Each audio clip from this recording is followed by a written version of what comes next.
Feliz y bendecido día, aprendiendo un curso de milagros. El secreto de la verdadera oración es olvidarte de las cosas que crees necesitar. Pedir algo específico es igual que ver el pecado primero y luego perdonarlo. Del mismo modo, al orar pasas por alto tus necesidades específicas, tal como las ves, y las dejas en manos de Dios. Ahí se convierten en los regalos que le haces, pues le dicen que no antepondrás otros dioses a Él, ni que quieres otro amor que el suyo. Este libro es un comienzo, no un final.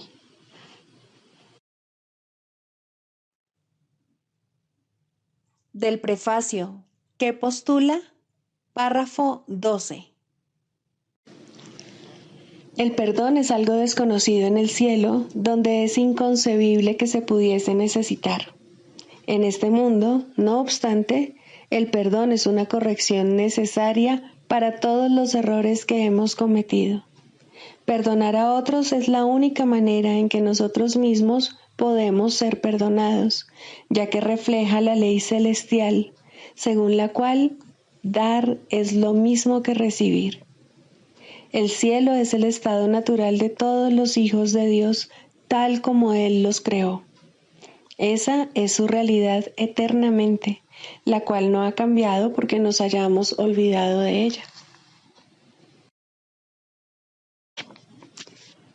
Introducción. Este es un curso de milagros. Es un curso obligatorio. Solo el momento en que decides tomarlo es voluntario. Tener libre albedrío no quiere decir que tú mismo puedas establecer el plan de estudios. Significa únicamente que puedes elegir lo que quieres aprender en cualquier momento dado. Este curso no pretende enseñar el significado del amor, pues eso está más allá de lo que se puede enseñar. Pretende, no obstante, despejar los obstáculos que impiden experimentar la presencia del amor, el cual es tu herencia natural.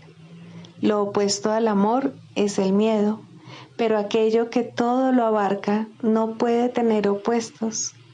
Este curso puede, por lo tanto, resumirse muy simplemente de la siguiente manera.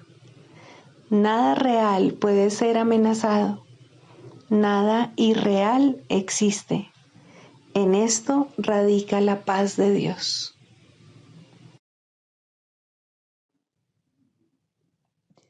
Capítulo 1. El significado de los milagros. Primero, principios de los milagros. Principio 18. El milagro es un servicio. Es el máximo servicio que le puedes prestar a otro. Es una manera de amar al prójimo como a ti mismo, en la que reconoces simultáneamente tu propia valía y la de él.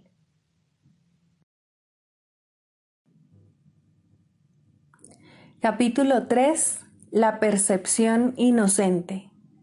Segundo, los milagros y la percepción verdadera. He afirmado que los conceptos básicos a los que este curso hace referencia no admiten grados. Algunos conceptos fundamentales no pueden entenderse en función de sus opuestos. Es imposible concebir la luz y la oscuridad o todo y nada como posibilidades compatibles. Estos conceptos son o completamente verdaderos o completamente falsos.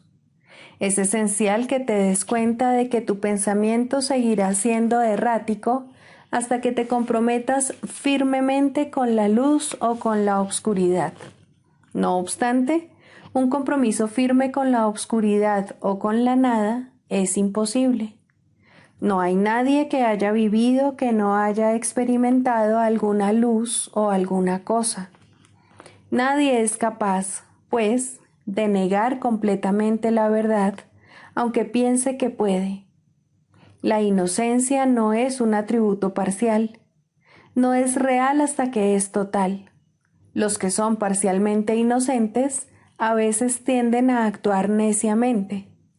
Su inocencia no pasa a ser sabiduría hasta que no se convierte en un punto de vista de aplicación universal. La percepción verdadera o percepción inocente significa que nunca percibes falsamente y que siempre ves correctamente. Dicho de una manera más llana, significa que nunca ves lo que no existe y siempre ves lo que sí existe. Cuando no tienes confianza en lo que alguien va a hacer, estás dando testimonio de tu creencia de que esa persona no está en su mente recta.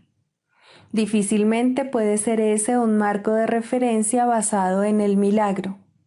Esa falta de confianza produce asimismo el efecto desastroso de negar el poder del milagro. El milagro percibe todo tal como es. Si lo único que existe es la verdad, lo único que la mentalidad recta puede ver es perfección. He dicho que solo lo que Dios crea o lo que tú creas con la misma voluntad existe realmente. Eso es, pues, lo único que los inocentes pueden ver. Los inocentes no adolecen de una percepción distorsionada. Tienes miedo de la voluntad de Dios porque has usado tu mente, que Él creó a semejanza de la suya propia, para crear falsamente.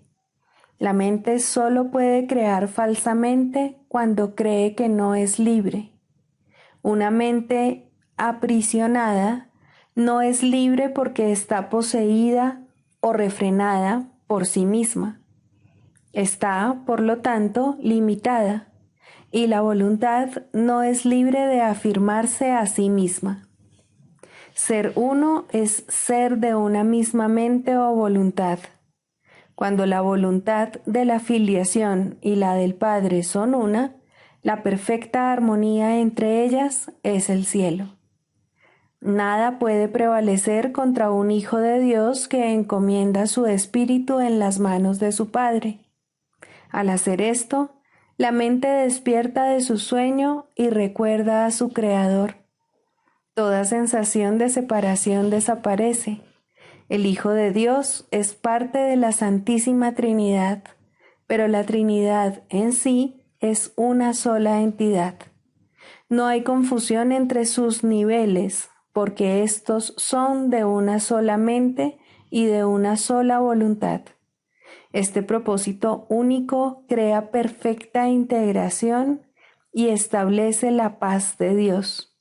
Pero esta visión solo la pueden percibir los verdaderamente inocentes, quienes al ser puros de corazón defienden la verdadera percepción en vez de defenderse de ella, puesto que entienden la lección de la expiación, no tienen el deseo de atacar y, por lo tanto, pueden ver correctamente. Esto es lo que la Biblia quiere decir con: cuando Él aparezca o sea percibido, seremos como Él, pues lo veremos tal como Él es. La manera de corregir las distorsiones es dejando de tener fe en ellas y depositándola únicamente en lo que es verdad. No puedes hacer que lo que no es verdad lo sea. Si estás dispuesto a aceptar aquello que es verdad en todo lo que percibes, dejas que sea verdad para ti. La verdad supera todo error y aquellos que viven inmersos en el error y en la vacuidad jamás pueden encontrar consuelo duradero. Cuando percibes correctamente, cancelas tus percepciones falsas y las de los demás simultáneamente. Puesto que los ves tal como son, les ofreces tu aceptación de su verdad para que ellos puedan aceptarla en sí mismos. Esta es la curación que el milagro produce.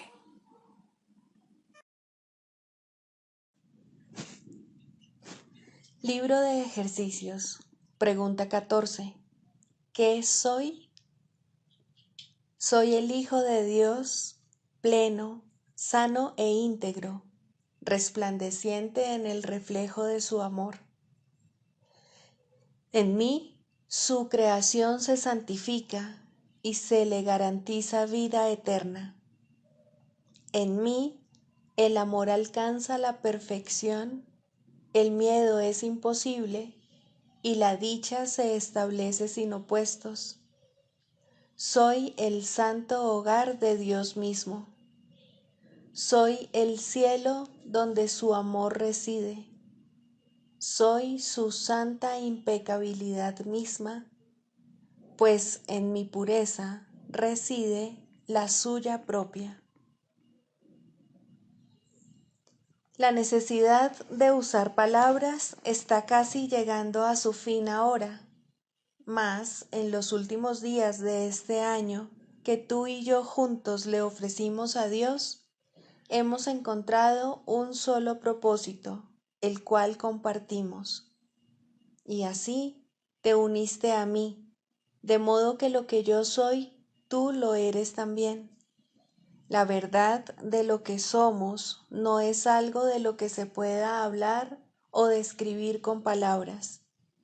Podemos, sin embargo, darnos cuenta de la función que tenemos aquí y usar palabras para hablar de ello, así como para enseñarlo si predicamos con el ejemplo. Somos los portadores de la salvación. Aceptamos nuestro papel como salvadores del mundo, el cual se redime mediante nuestro perdón conjunto. Y al concederle el regalo de nuestro perdón, éste se nos concede a nosotros. Vemos a todos como nuestros hermanos y percibimos todas las cosas como buenas y bondadosas. No estamos interesados en ninguna función que se encuentre más allá del umbral del cielo. El conocimiento volverá a aflorar en nosotros cuando hayamos desempeñado nuestro papel.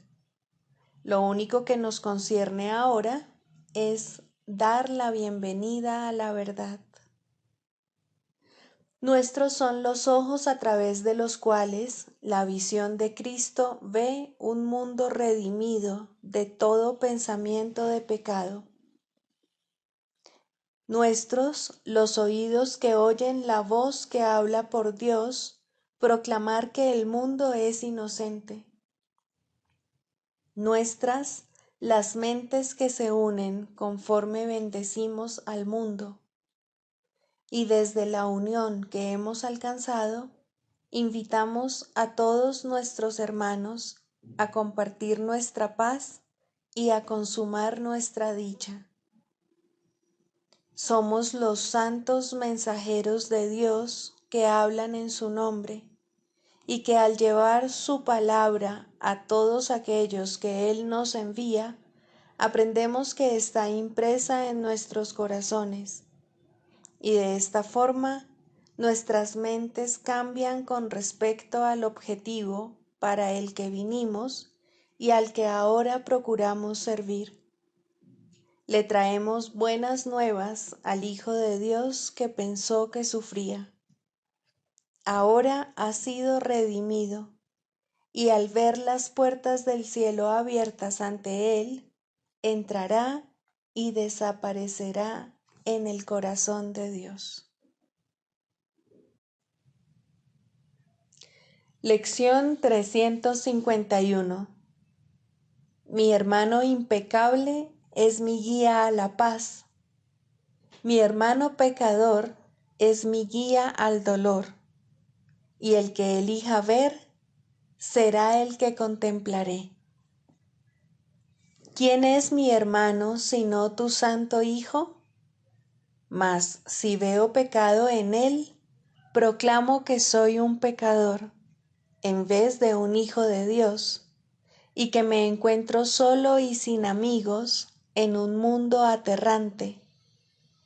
Mas percibirme de esa manera es una decisión que yo mismo he tomado, y puedo, por consiguiente, volverme atrás. Puedo asimismo ver a mi hermano exento de pecado y como tu santo Hijo. Y si esta es la alternativa por la que me decido, veo mi impecabilidad, a mi eterno consolador y amigo junto a mí, y el camino libre y despejado. Elige, pues, por mí, Padre mío, a través de aquel que habla por ti, pues solo Él juzga en tu nombre.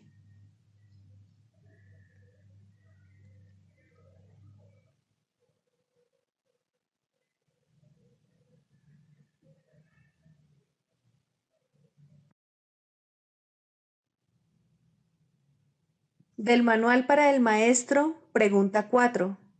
¿Cuáles son las características de los maestros de Dios? 7. Generosidad. La palabra generosidad tiene un significado especial para el Maestro de Dios. No es el significado usual de la palabra. De hecho, es un significado que tiene que aprenderse, y aprenderse muy bien. Al igual que todos los demás atributos de los maestros de Dios, esta se basa, a fin de cuentas, en la confianza, puesto que sin confianza nadie puede ser generoso en el verdadero sentido de la palabra.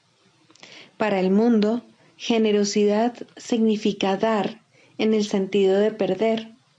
Para los maestros de Dios, generosidad significa dar en el sentido de conservar. Se ha hecho hincapié en esta idea a lo largo del texto, así como en el libro de ejercicios, pero tal vez sea más extraña para el pensamiento del mundo que muchas de las otras ideas de nuestro programa de estudios. Lo que la hace más extraña es el hecho de que es obviamente lo opuesto a la manera de pensar del mundo. De la manera más clara posible y en el más simple de los niveles, la palabra significa exactamente lo opuesto para los maestros de Dios que para el mundo. El maestro de Dios es generoso en interés propio, pero no nos referimos aquí al interés propio del ser del que el mundo habla. El maestro de Dios no quiere nada que él no pueda dar, pues se da cuenta de que, por definición, ello no tendría ningún valor para él. ¿Para qué lo iba a querer? Solo podría perder por su causa, no podría ganar nada. Por lo tanto, no busca nada que sea solo para él, ya que eso sería la garantía de que lo perdería. No quiere sufrir, porque entonces iba a querer buscarse dolor, pero sí quiere conservar todas las cosas que son de Dios y que, por ende, son para su Hijo. Esas son las cosas que le pertenecen. Esas sí que las puede dar con verdadera generosidad, conservándolas de este modo para sí mismo eternamente.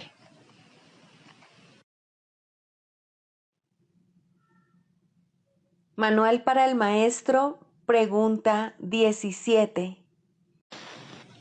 ¿Cómo lidian los maestros de Dios con los pensamientos mágicos? Esta es una pregunta crucial, tanto para el maestro como para el alumno. Si no se trata bien este asunto, el maestro de Dios se habrá hecho daño a sí mismo y habrá atacado a su alumno. Esto refuerza el miedo y hace que la magia les parezca real a ambos. La manera de lidiar con la magia es, por lo tanto, una de las lecciones fundamentales que el maestro de Dios tiene que aprender cabalmente. Su responsabilidad principal al respecto es no atacarla. Si un pensamiento mágico despierta hostilidad, de la clase que sea, el maestro de Dios puede estar seguro de que está reforzando su propia creencia en el pecado y de que se ha condenado a sí mismo.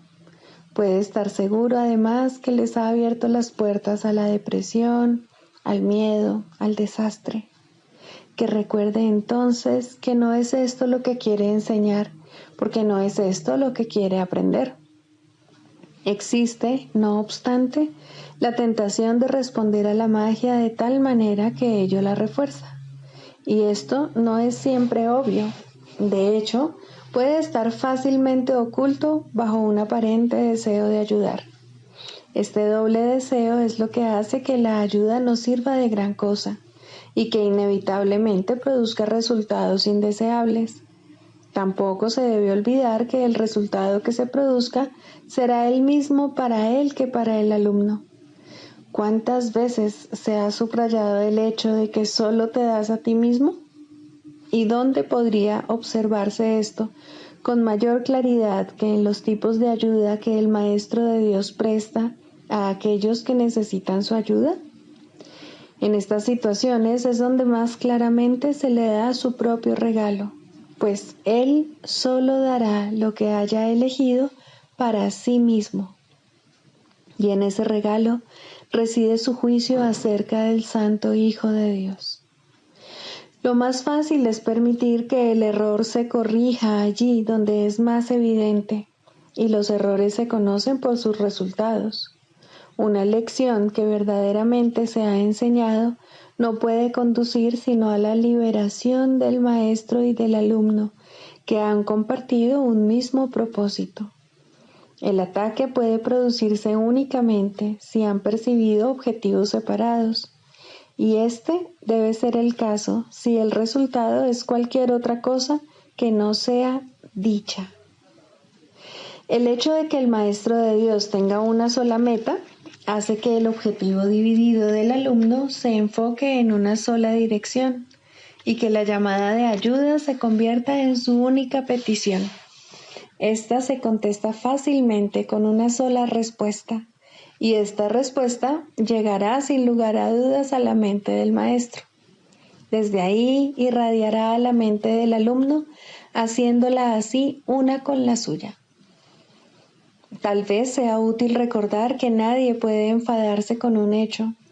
Son siempre las interpretaciones las que dan lugar a las emociones negativas, aunque éstas parezcan estar justificadas por lo que aparentemente son los hechos o por la intensidad del enfado suscitado.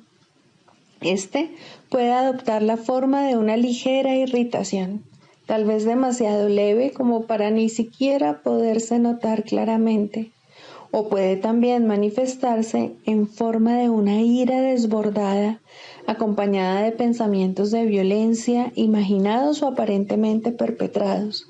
Esto no importa. Estas reacciones son todas lo mismo. Ponen un velo sobre la verdad y esto no puede ser nunca una cuestión de grados. O bien la verdad es evidente o no lo es. No puede ser reconocida solo a medias. El que no es consciente de la verdad no puede sino estar contemplando ilusiones. Reaccionar con ira ante cualquier pensamiento mágico que se haya percibido es una de las causas básicas del temor. Examina lo que esta reacción significa y se hará evidente el lugar central que ocupa en el sistema de pensamiento del mundo. El pensamiento mágico, por su mera presencia, da por sentada la separación entre Dios y nosotros. Afirma de la forma más clara posible que la mente que cree tener una voluntad separada y capaz de oponerse a la voluntad de Dios, cree también que puede triunfar en su empeño. Es obvio que esto no es cierto. Sin embargo, es igualmente obvio que se puede creer que lo es. Y ahí es donde la culpabilidad tiene su origen. Aquel que usurpa el lugar de Dios y se lo queda para sí mismo, tiene ahora un enemigo mortal. Y ahora él mismo tiene que encargarse de su propia protección y construir un escudo con que mantenerse a salvo de una furia tenaz y de una venganza insaciable.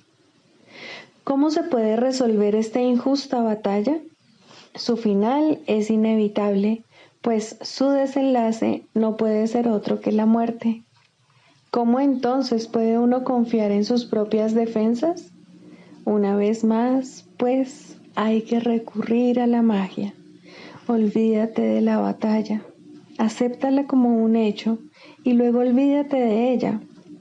No recuerdes las ínfimas probabilidades que tienes de ganar.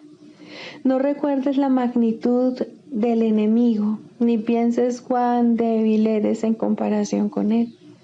Acepta tu estado de separación, pero no recuerdes cómo se originó. Cree que has ganado la batalla, pero no conserves el más mínimo recuerdo de quién es realmente tu formidable contrincante. Al proyectar tu olvido sobre él, te parecerá que él se ha olvidado también. Mas, ¿cuál va a ser ahora tu reacción ante todos los pensamientos mágicos? No pueden sino volver a despertar tu culpabilidad durmiente que has ocultado pero no has abandonado. Cada uno le dice claramente a tu mente atemorizada: has usurpado el lugar de Dios. No creas que Él lo ha olvidado. Aquí es donde más vívidamente se ve reflejado el temor a Dios, pues en ese pensamiento la culpabilidad ha elevado la locura al trono del mismo Dios. Y ahora ya no queda ninguna esperanza, excepto la de matar. En eso estriba ahora la salvación. Un padre iracundo persigue a su hijo culpable. Mata o te matarán, pues estas son las únicas alternativas que tienes. Más allá de ellas, no hay ninguna otra, pues lo que pasó es irreversible. La mancha de sangre no se puede quitar y todo el que lleva esta mancha sobre sí está condenado a morir. A esta situación sin esperanzas, Dios envía a sus maestros, quienes traen consigo la luz de la esperanza directamente desde Él. Hay una manera de escapar que se puede aprender y enseñar, pero requiere paciencia y una gran dosis de buena voluntad. Una vez que esto se ha alcanzado, la obvia simplicidad de la lección resalta como una luz blanca y brillante, contrapuesta a un horizonte negro, pues eso es lo que es. Dado que la ira procede de una interpretación y no de un hecho, nunca está justificada. Una vez que esto se entiende, aunque solo sea en parte, el camino queda despejado. Ahora es posible dar el siguiente paso. Por fin se puede hacer otra interpretación. Los pensamientos mágicos no tienen que conducir necesariamente a la condenación, pues no tienen realmente el poder de suscitar la culpabilidad, de modo que pueden pasarse por alto y olvidarse en el verdadero sentido de la palabra. La locura tan solo aparenta ser algo terrible. En realidad no puede hacer nada, pues no tiene ningún poder. Al igual que la magia, que se convierte en su sirviente, ni ataca ni protege. Verla y reconocer su sistema de pensamiento es ver lo que no es nada. ¿Puede acaso lo que no es nada suscitar ira? Difícilmente. Recuerda, Maestro de Dios, que la ira reconoce una realidad que no existe. No obstante, es un testigo fidedigno de que tú crees en ella como si se tratase de un hecho. Ahora no podrás escapar hasta que te des cuenta de que has estado reaccionando a tus propias interpretaciones, las cuales habías proyectado sobre el mundo externo. Permite que se te despoje de esa siniestra espada. La muerte no existe, la espada tampoco. El temor a Dios carece de causa. Su amor, en cambio, es la causa de todo lo que está más allá de todo temor, y es, por lo tanto, por siempre real y eternamente verdad.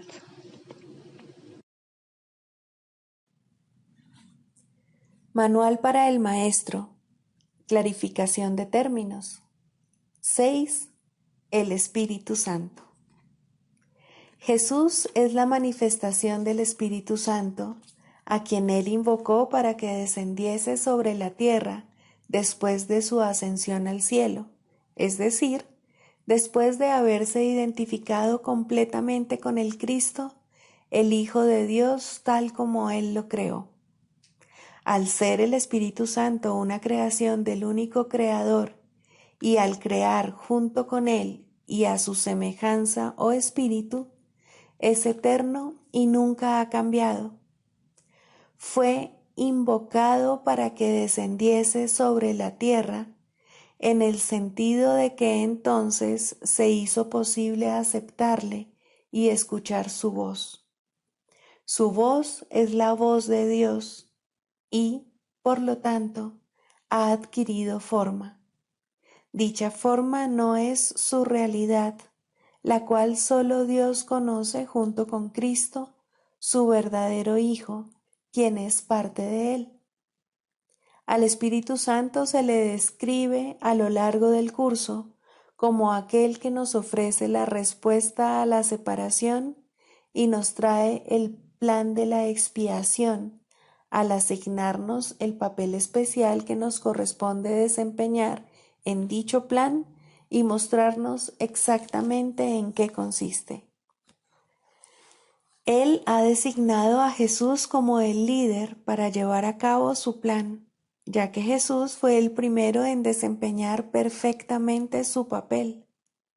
Se le ha dado pleno poder en el cielo y en la tierra, y lo compartirá contigo cuando tú hayas desempeñado el tuyo.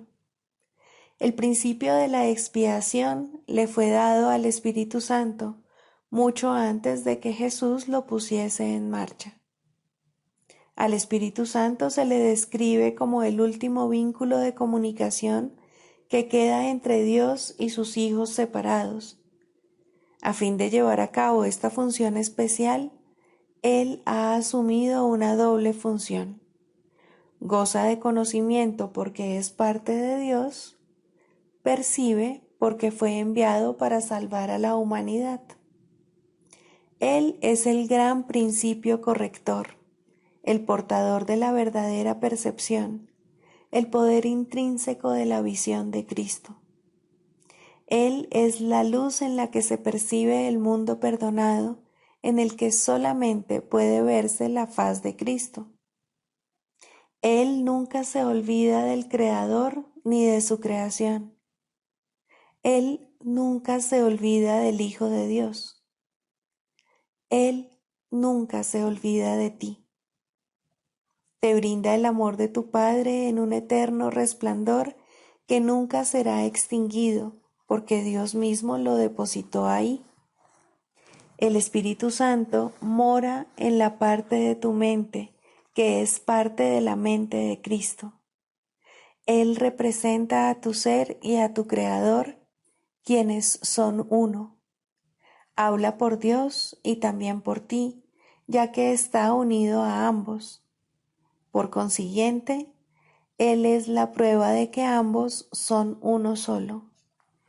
El Espíritu Santo parece ser una voz, pues de esa forma es como te comunica la palabra de Dios. Parece ser un guía por tierras lejanas, pues esa es la clase de ayuda que necesitas. Y también parece ser cualquier cosa que satisfaga las necesidades que creas tener. Pero Él no se engaña cuando te percibes a ti mismo atrapado por necesidades que no tienes. De ellas es de las que quiere liberarte. De ellas es de las que quiere ponerte a salvo. Tú eres su manifestación en este mundo. Tu hermano te invoca para que seas su voz junto con él. Por sí solo no puede ser el ayudante del Hijo de Dios, pues por sí solo no tiene ninguna función. Pero unido a ti es el resplandeciente Salvador del mundo, cuyo papel en la redención de éste tú has completado. Él te da las gracias a ti y a tu hermano, pues te elevaste con Él cuando Él empezó a salvar al mundo, y estarás con Él cuando el tiempo haya cesado y ya no quede ni rastro de los sueños de rencor en los que bailabas al compás de la exangüe música de la muerte, pues en su lugar se oirá el himno a Dios por unos momentos más. Y luego, Ya no se oirá más la voz, ya que no volverá a adoptar ninguna forma, sino que retornará a la eterna amorfía de Dios. La práctica de la psicoterapia. Segundo, ¿es la psicoterapia una profesión? Estrictamente hablando, la respuesta es no. ¿Cómo podría considerarse exclusiva una profesión que todo el mundo desempeña? ¿Qué límites podría imponerse a una interacción en la que cada quien es a la vez paciente y terapeuta en toda relación en la que forma parte? Sin embargo, desde un punto de vista práctico, se puede decir que hay algunas personas que se dedican fundamentalmente a alguna u otra forma de curación como su tarea principal.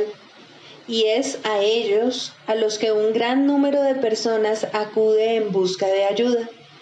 Esa es, en efecto, la práctica de la terapia. Ellos son, por consiguiente, los ayudantes oficiales. Están dedicados a satisfacer ciertas clases de necesidad en sus actividades profesionales, aunque pueden ser maestros mucho más capaces fuera de ellas.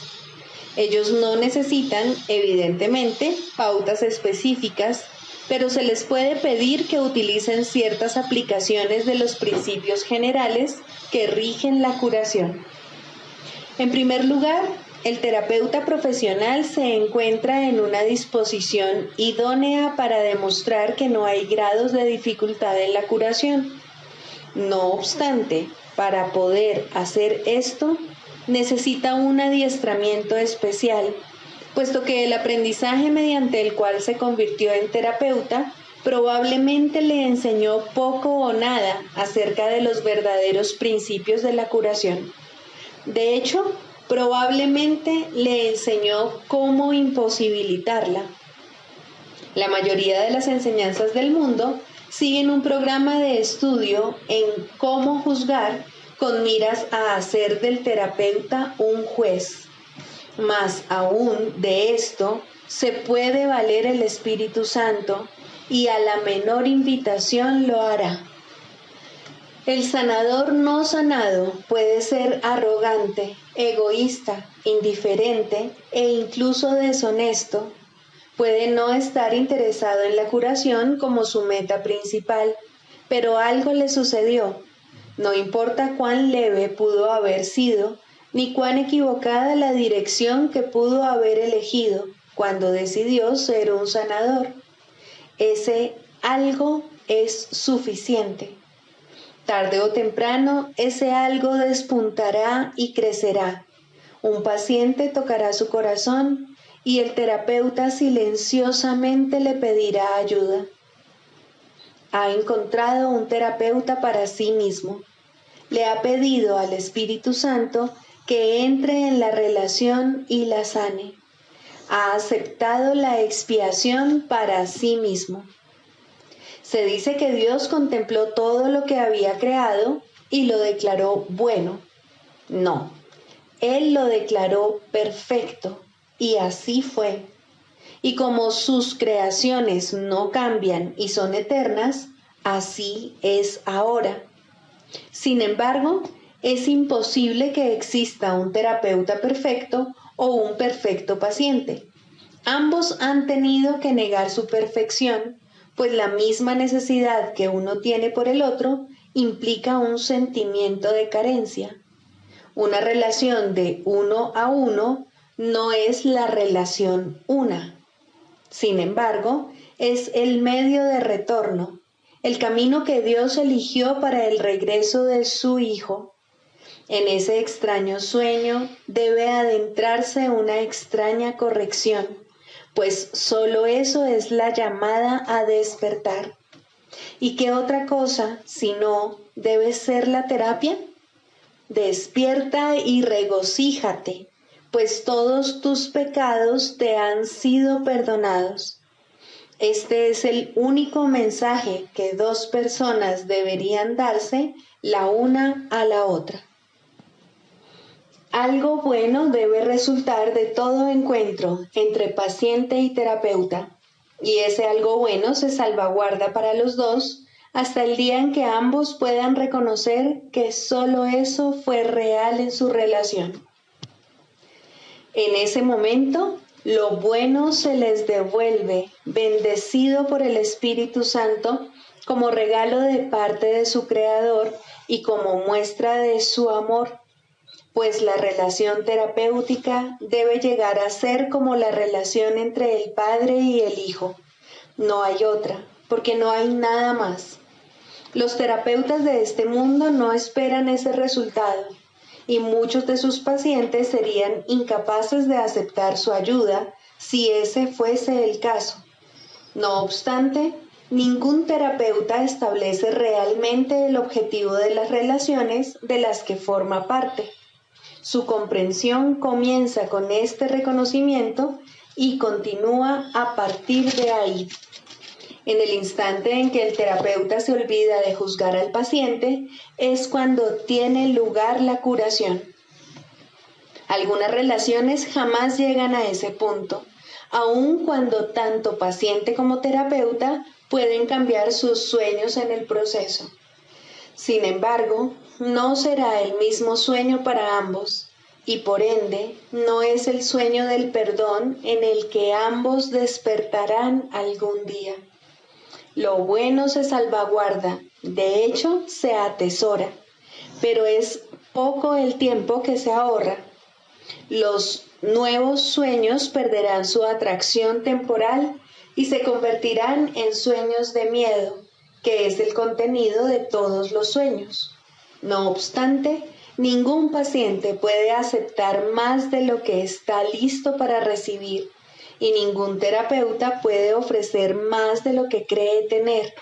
Por lo tanto, hay un lugar para todas las relaciones de este mundo, y aportarán tanto bien como cada una pueda aceptar y utilizar.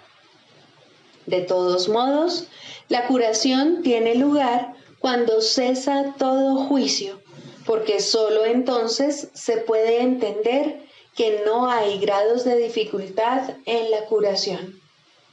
Este entendimiento es crucial para el sanador sanado. Ha aprendido que no es más difícil despertar a un hermano de un sueño que de otro.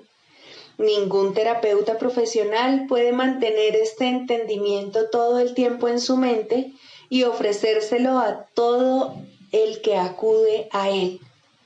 Hay algunos en este mundo que casi lo han logrado, pero no han aceptado el regalo del todo para poder permanecer aquí y dejar que su comprensión permanezca en la tierra hasta el final de los tiempos. Realmente no se les debe llamar terapeutas profesionales. Son los santos de Dios. Son los salvadores del mundo. Su imagen ha de permanecer porque así lo eligieron. Toman el lugar de otras imágenes y su ayuda llega en forma de tiernos sueños. Una vez que el terapeuta profesional se ha dado cuenta de que las mentes están unidas, puede también reconocer que el concepto de grados de dificultad en la curación no tiene sentido. No obstante, mucho antes de que llegue a este entendimiento con el tiempo, puede encaminarse hacia él, y son muchos los instantes santos que pueden ser suyos a lo largo del camino. Una meta marca el final de una jornada, no el comienzo, y a medida que se alcanza cada meta, otra puede vislumbrarse más adelante.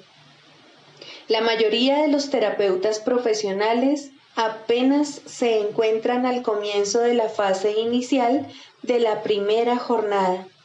Incluso aquellos que han comenzado a comprender lo que deben hacer pueden oponerse a dar el primer paso. Sin embargo, todas las leyes de la curación pueden ser suyas en un solo instante. La jornada no es larga excepto en sueños. El terapeuta profesional posee una ventaja que puede ahorrarle una enorme cantidad de tiempo si la usa adecuadamente. Ha elegido una senda en la que existe una gran tentación a hacer un mal uso de su papel. Si escapa a la tentación de asumir una función que no le ha sido dada, podrá superar muchos obstáculos a la paz con bastante rapidez. Para entender que no hay grado de dificultad en la curación, tiene que reconocer también su igualdad con el paciente. No hay términos medios en esto. O bien son lo mismo o bien no lo son. Los intentos de los terapeutas de transigir con respecto a esto son extraños en verdad. Algunos utilizan la relación únicamente con el fin de coleccionar cuerpos para que les rindan culto en sus santuarios y ven esto como una curación. Muchos pacientes también consideran este extraño procedimiento como la salvación. Aún así, en cada encuentro hay uno que dice: hermano mío, elige de nuevo. No olvides que cualquier forma de especialismo debe ser defendida y lo será.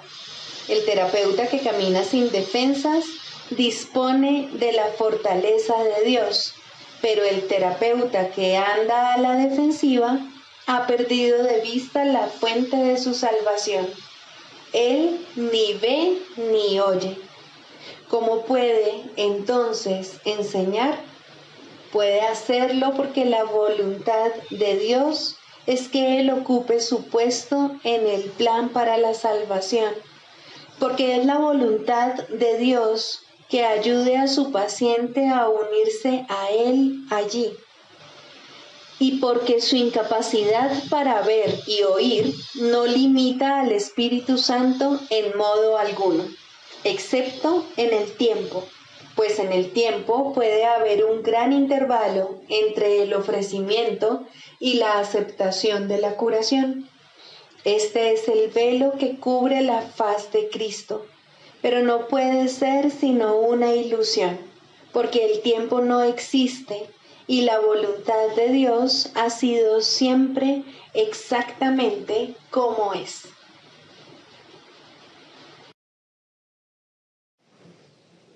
El canto de la oración. Tercero, la separación en contraposición a la unión. La falsa curación sana al cuerpo en parte, pero nunca de forma total. Sus metas separadas se pueden apreciar claramente en esto, pues no elimina la maldición del pecado que yace sobre él. Por consiguiente, todavía engaña. No es realizada por uno que comprende que el otro es exactamente igual que él, pues esto es lo que hace posible la verdadera curación. Cuando es falsa, hay un poder que uno de ellos posee que no ha sido otorgado a ambos por igual. En esto se muestra la separación, y con eso se pierde el significado de la verdadera curación y surgen ídolos para opacar la unidad que es el Hijo de Dios. Curar para separar puede parecer una idea extraña. Sin embargo, lo mismo se puede decir de toda forma de curación basada en cualquier tipo de desigualdad. Esas formas pueden sanar el cuerpo y, de hecho, generalmente se limitan a eso. Alguien sabe más, se ha adiestrado mejor o es quizás más talentoso y sabio. Por lo tanto, puede curar a alguien que se encuentra por debajo de él y bajo su amparo. El cuerpo se puede curar de esta manera porque en sueños la igualdad no puede ser permanente. El sueño se compone de modificaciones y cambios. Curarse parece consistir en encontrar a alguien más sabio, quien, mediante sus artificios y conocimientos, lo consiga. Alguien sabe más. Esta es la frase mágica por medio de la cual el cuerpo parece ser el objeto de la curación, tal como el mundo la concibe. y a este alguien más sabio, el otro se dirige para beneficiarse de su conocimiento y habilidad, para encontrar en él remedio para su dolor. ¿Cómo puede ser eso? La verdadera curación no puede proceder de una desigualdad asumida, que posteriormente se acepta como la verdad y luego se usa para ayudar a sanar a los heridos y calmar la mente que sufre de la agonía de la duda. ¿Existe entonces un papel que uno pueda jugar en la curación para ofrecer ayuda a otro? Desde la arrogancia, la respuesta tiene que ser no, pero desde la humildad, ciertamente hay un lugar para los que quieren ayudar. Es como el papel del que ayuda en la oración, que deja que el perdón sea aquello para lo que se concibió. No te consideras el portador del don especial que da lugar a la curación. Lo único que tienes que hacer es reconocer tu unidad con el que está pidiendo ayuda, pues en esta unidad desaparece su sentido de separación, que es lo que lo enfermó. No tiene sentido administrar remedio alguno, excepto allí donde radica la fuente de la enfermedad, pues de otra manera nunca podría curarse verdaderamente. Sanadores los hay, pues son hijos de Dios que reconocen su fuente y comprenden que todo lo que su fuente crea es uno con ellos.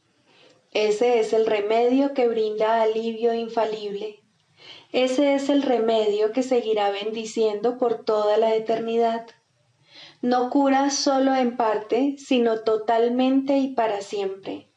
Ahora la causa de toda dolencia se ha puesto al descubierto totalmente como es, y en ese lugar se halla ahora escrita la santa palabra de Dios. La enfermedad y la separación deben curarse por el amor y la unión. Nada más puede curar tal como Dios estableció la curación. Sin Él no hay curación, pues sin Él no hay amor. Solo la voz de Dios puede decirte cómo curar. Escucha y nunca dejarás de ofrecer su amoroso remedio a quienes Él te envía para dejar que Él los sane y para bendecir a todos aquellos que colaboran con Él en nombre de la curación. El cuerpo sanará porque la causa de su enfermedad ha desaparecido y ahora, al no tener causa alguna, no puede volver a presentarse en otra forma. Tampoco se temerá a la muerte, porque se ha comprendido lo que es. Aquel que verdaderamente se ha curado no tiene miedo, pues el amor ha entrado allí donde antes había ídolos, y el miedo ha cedido finalmente ante Dios.